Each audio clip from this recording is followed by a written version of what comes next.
மறுமொழி, இன்னைக்கு நம்ம கண்டிப்பா போய் தான் ஆகணுமா? எனக்கு கொஞ்சம் வயிறு சரியில்லாத மாதிரி இருக்கு. போயிட்டு நாளைக்கு வருவோமா? எத்தை, இன்னைக்கு விட்டா வேற நல்ல வாய்ப்பு கிடைக்காது. இன்னைக்கே வேலையை முடிச்சாதான் கரெக்டா இருக்கும். புலம்பாம மெதுவா வாங்கத்தை. நான் எதுக்கு சொல்லுகம்னா, இன்னைக்கு நாள் நல்ல நாள் கிடையாது, அமாவாசையாக்கும். போயிட்டு நாளைக்கு வருவோமா?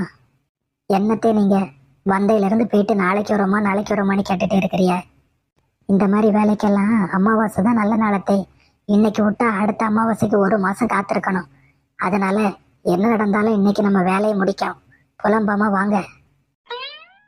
அது மட்டும் இல்லத்தே, அந்த வீட்டில் உள்ள எல்லாரும் இன்னைக்கு வெளியில போயிருக்காவ. இனிமே திரும்பி நாளைக்கு தான் வருவாவ. அதுக்குள்ள அந்த வீட்டுக்கு போறோம், கையில கிடைக்கதெல்லாம் சுருட்டிக்கிட்டு சீக்கிரம் வந்துருக்கோம். என்ன அப்படியா சொல்லுதா? அப்போ கண்டிப்பா போய்தான் ஆகணுமா இன்னைக்கு? ஆமத்தே, இன்னைக்கு வேலையை கண்டிப்பா முடிச்சுதான் ஆகணும். உங்களுக்கு பயமா இருந்தா நீங்க வேணா திரும்பி வீட்டுக்கு போங்க. அதை வீட்டுல வச்சே சொல்லியிருக்க வேண்டியதானே? இவ்வளவு தூரம் கூட்டிட்டு வந்துட்டு இப்ப திரும்பி வீட்டுக்கு போக சொல்லுதா? இந்த இருட்டுக்குள்ள ஒத்தையில நான் எப்படி வீட்டுக்கு போவேன்? அதான் உங்க கையில டார்ச் தந்திருக்கேன்ல, அதை அடிச்சுக்கிட்டே போங்க. ஒருவேளை நான் போற வழியில டார்ச்சில பேட்டரி தீர்ந்து அணைஞ்சிட்டுனா என்ன செய்யறதுக்கு மறுமொழி? அதனால நல்லதோ கெட்டதோ நான் வாங்கிடையே வாரேன். சரி சரி வாங்க. ஆமா மறுமொழி, எனக்கு ஒரு சந்தேகம். இந்த நேரத்துல உங்களுக்கு என்ன சந்தேகத்தை? மறுமொழி, நம்ம எதுக்கு இப்படி முகமுடிய போட்டுக்கிட்டு போறோம்? எத்தை, முகமுடிய போட்டுட்டு போனாதான் நம்ம மூஞ்சி யாருக்கும் தெரியாது. இந்த இருட்டுல நீ எங்க நிக்கனே எனக்கு தெரியல மறுமொழி. இந்த லட்சணத்துல நம்ம மூஞ்சியோட யாரு பார்க்க போறா இப்போ? கண்டிப்பா இந்த முகமுடிய போட்டுதான் ஆகணுமா? நான் வேணா கலக்கிறட்டா? ஆமத்தை, கண்டிப்பா இந்த முகமுடிய நம்ம போட்டுதான் ஆகணும். அப்பதான் நம்ம முகமுடி கொள்ளக்காரங்கிறது எல்லாருக்கும் தெரியும். அது மட்டும் இல்லத்தே, நம்ம போற வழியில எந்த வீட்டுல எல்லாம் கேமரா வச்சிருக்காவன்னு எனக்கு தெரியாது. அதனால இந்த முகமுடியை போட்டுட்டு போனோம்னா எத்தனை கேமரா வச்சிருந்தாலும் எல்லா கேமராலையும் முகமுடி தான் தெரியுமே தவிர நம்ம முகம் தெரியாது. அதனால நம்மளை யாரும் அவ்வளவு சீக்கிரமா அடையாளம் கண்டுபிடிக்க முடியாதத்தே. அதுக்குதான் இந்த முகமுடியை நான் வாங்கினேன். திருடத்தையே தொழிலா வச்சிருக்கவன் கூட இந்த அளவுக்கு யோசிக்க மாட்டானே. இவ இவ்வளவு தூரம் யோசிக்கான்னா ஒருவேளை திருடதான் இவ தொழிலாவே இருக்குமோ? அவசரப்பட்டு என் பையனுக்கு இவ்வளவு கல்யாணம் பண்ணி வச்சுட்டேனே. எத்தை, நீங்க மனசுல நினைக்கன்னு சொல்லி வெளியில பேசிட்டு இருக்கிறிய. நீங்க சொல்லதெல்லாம் நான் கேட்டுட்டு தான் இருக்கேன். நான் ஒன்றும் திருடி கிடையாது. நான் ஒரு புக்கில் முகமுடி கொள்ளக்காரங்களை பத்தி படிச்சிருக்கேன். அதான் நான் இப்போ ஃபாலோ பண்ணேன். தேவையில்லாம யோசிக்காம பேசாம வாங்க. சும்மா நினைச்சேன் மறுமொழி, நீ ஒன்றும் தப்பா எடுத்துக்காத. எத்தை, சத்தம் போடாம வாங்க. நம்ம திருட வேண்டிய வீடு வந்துட்டு. மெதுவா அப்படியே வீட்டுக்குள்ள போவோம். எத்தை, ஒரு வழியா வீட்டுக்குள்ள வந்துட்டோம். சத்தம் போடாம கையில கிடைக்கக்கூடிய பொருள் எல்லாம் தூக்கிட்டு வீட்டுக்கு போயிரும். அதெல்லாம் சரிதான் மறுமொழி. எந்த பொருள் எங்க இருக்குன்னு தெரிஞ்சாதானே எடுக்க முடியும். இருட்டுக்குள்ள ஒண்ணுமே தெரிய மாட்டேங்குவ. நான் வேணா லைட்டை போடத்தா? ஆமத்தை, நல்ல லைட்டெல்லாம் போட்டு வெளிச்சத்துல டீ காப்பி எல்லாம் போட்டு குடிச்சிட்டு சாவகாசமா திருடிட்டு போலாம். என்னத்தே? எத்தை, நம்ம இந்த வீட்டுக்கு விருந்து கொண்டு வரல, திருடியாக்க வந்திருக்கோம். நீங்களே லைட்டை போட்டு மாட்டி விட்டுறாதுங்க. எத்தை, இங்க பாத்தியாளா? இந்த வீட்லயும் சிங்கு எல்லாம் நம்ம வீட்டுல இருக்க மாதிரியே இருக்கத்தே. ஆமா மறுமலை, நானும் உங்ககிட்ட வந்த உடனே சொல்லணும்னு நினைச்சேன். இந்த வீடு கிச்சன் பாக்குறதுக்கு அப்படியே அட்ஜஸ்ட் எல்லாம் நம்ம வீடு கிச்சன் மாதிரியே இருக்கு மறுமலை.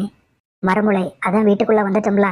இந்த முகமுடியை போட்டதுல இருந்து மூஞ்சி ஃபுல்லா ஒரே கடியா இருக்கு பாத்துக்க. இந்த முகமுடியை மட்டும் கலத்திடுவோமே. ஆமத்தை, எனக்கும் ஒரே கடியா தான் இருக்கு. சரி சரி, முகமுடியை கலத்தி போட்டுருவோம். மறுமலை, இங்க பாத்தியா? இந்த வீட்டு ஃப்ரிட்ஜ் கூட நம்ம வீட்டு ஃப்ரிட்ஜ் மாதிரியே இருக்கு. எங்க?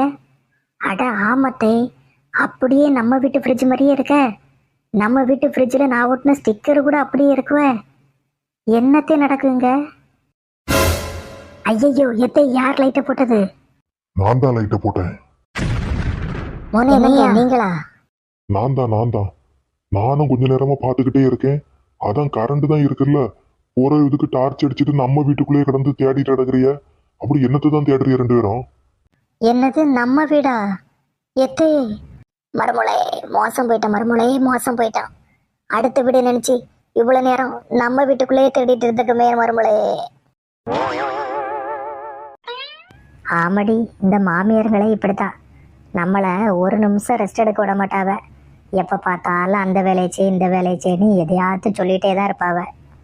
என் மாமியாரை பாரு, நாள் ஃபுல்லாக எல்லா வேலையும் செஞ்சுட்டு கொஞ்ச நேரம் ரெஸ்ட் எடுக்கலான்னு வந்து உட்காருவேன். உடனே வந்து பார்த்துட்டு எப்போ பார்த்தாலும் உட்காந்தே இருக்கா, வீட்டில் ஒரு வேலை செய்யறது கிடையாது, அப்படி இப்படின்னு புலம்ப ஆரம்பிச்சிடும். என்னது உன் மாமியாரும் அப்படித்தானா? பாத்தியா, எல்லா மாமியாரும் அப்படித்தான் இருப்பாவ போலுக்கு. மாமியார்னாலே மருமகளை சும்மா இருக்க விடக்கூடாதுன்னே நினச்சிட்டு இருக்காவன்னு நினைக்கேன். என்ன பண்ண முடியும், நமக்கு கொடுத்து வச்சது அவ்வளோதான். நமக்கு கிடைச்ச மாமியார் கூட தான் நம்ம குடும்பம் நடத்தி ஆகணும். எங்கள் தெருவில் ஒரு அக்கா இருக்கவ, அவைய மாமியார்லாம் ரொம்ப தங்கமான ஆள். ஒரு வேலையும் வேலை வாங்குறது கிடையாது, எல்லா வேலையும் வேலை இழுத்து போட்டுட்டு செய்வாவ தெரியுமா. அவைய போன ஜென்மத்தில் என்ன புண்ணியம் பண்ணாவளோ தெரியல, இப்படி ஒரு மாமியார் அவையில கிடைச்சிருக்காவ. நம்ம போன ஜென்மத்தில் எல்லாம் பாவம் தான் நெஞ்சிருப்போம்னு நினைக்கிறேன், அதான் நமக்கு இப்படி ஒரு மாமியார் வந்து கிடச்சிருக்கு. சரி, நான் அப்போ வைக்கேன். ரொம்ப நேரம் பேசிக்கிட்டே இருந்தோம்னா அதையும் பார்த்துட்டு இந்த மாமியார்களாவே எதையாவது சொல்லிட்டு இருக்கோம். நீ உன் மாமியார் கூட தேவையில்லாமல் சண்டை போடாத, சரியா? அவையெல்லாம் வயசான காலத்தில் அப்படி தான் இருப்பாவ, அதெல்லாம் கண்டுக்கிடாமல் இருந்தால் தான் நம்மளால் நிம்மதியாக இருக்க முடியும். சரி, நான் அப்போ வச்சுறேன்னா. என்ன மருமலை, யார்கிட்ட பேசிகிட்டு இருக்கா? எத்தே, மனசுக்கு கொஞ்சம் கஷ்டமாக இருந்துச்சு, அதான் என் ஃப்ரெண்டுக்கிட்ட பேசிகிட்டு இருந்தேன். என்ன மருமலை, மனசில் கஷ்டம் வர அளவுக்கு உனக்கு என்ன நடந்துச்சு? எதுவாக இருந்தாலும் என்கிட்ட சொல்லலாம்ல. உங்களால் தான் எனக்கு கஷ்டமே, அதை எப்படி நான் உங்கள்கிட்ட சொல்ல முடியும்? என்ன மருமலை, நான் பாட்டு பேசிகிட்டு இருக்கேன், நீ என்ன யோசிக்கா? இல்லத்தே, என் மனசில் எப்போ கஷ்டமாக இருந்தாலும் என் ஃப்ரெண்டுக்கிட்ட தான் ஃபோன் பண்ணி பேசுவேன் பார்த்துடுங்க. அதான் இப்போவும் அவள்கிட்ட ஃபோன் பண்ணி பேசினேன். அப்படியா? சரி சரி. அவள் என்ன ரொம்ப ஆறுதலாக பேசுவாளோ? சேச்சா, அப்படியெல்லாம் ஒன்றும் இல்லத்தே. நான் அவளுக்கு ஃபோன் பண்ணோம்னா அவள் அவளுக்கு கஷ்டத்தெல்லாம் சொல்லி புலம்புவா. அதை கேட்டால் எனக்கு கொஞ்சம் ஆறுதலாக இருக்கும், அவ்வளோதான். மருமலை மருமலை. என்னத்தே? மருமலை, குடிக்க ஒரு கப்பு காப்பியை போட்டு கொண்டா மருமலை. ஒரு நிமிஷம் இருக்கத்தே, இப்போ போட்டு கொண்டாடுறேன்.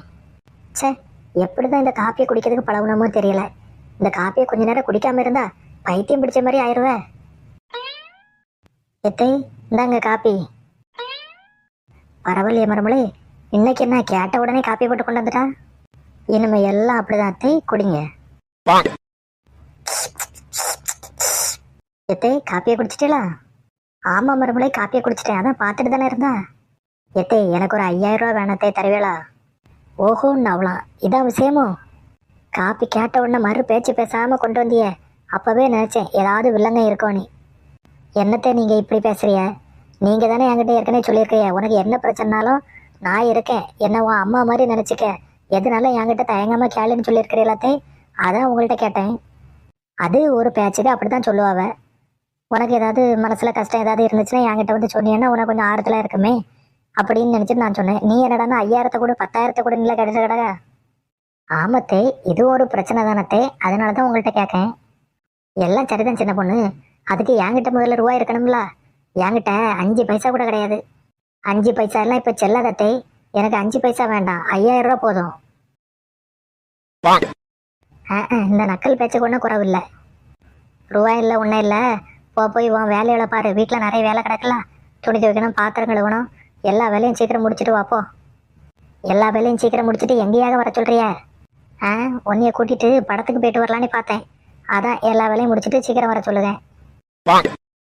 வேற எதுக்கு? நான் முதல்ல சொன்ன வேலையெல்லாம் சீக்கிரம் முடிச்சிட்டேன்னா அடுத்தது வேற வேலை தரதுக்கு தான். அப்போ 5000 ரூபா நீங்கள் தரமாட்டியா என்ன? ஆமாம், தரமாட்டேன். நான் என்ன பணம் அச்சடிக்கக்கூடிய மிஷினாக வச்சுருக்கேன்? அப்படியா? சரி, ஓகே, எனக்கு என்ன. ரூபா தந்தியல்னா ஒரு வாரம் எங்கள் அம்மா வீட்டில் போய் நின்றுட்டு வரலான்னு பார்த்தேன். நீங்கள் தான் ரூபா இல்லைன்னு சொல்லிட்டீல. சரி, நான் போய் என் வேலையோட பார்க்கேன். அடி பாவி, இதை முதலே சொல்லியிருக்கலாம்ல. 5000 ரூபா என்ன 10,000 ரூபாயே உனக்கு நான் தந்திருப்பேன். ஒரு வாரம் இவ சமையலிருந்து தப்பிச்சிருக்கலாமே. ஒரு வாரம் நல்ல ஹோட்டலில் அது இது நீ எல்லா சாப்பாடையும் வாங்கி சாப்பிட்ருக்கலாமே. நல்ல வாய்ப்பு போச்சே. உங்களுக்கு கடைசி வரைக்கும் என் கையால் தான் சாப்பிடணுன்னு தலையில் எழுதியிருக்கு, நான் என்ன பண்ணேன்?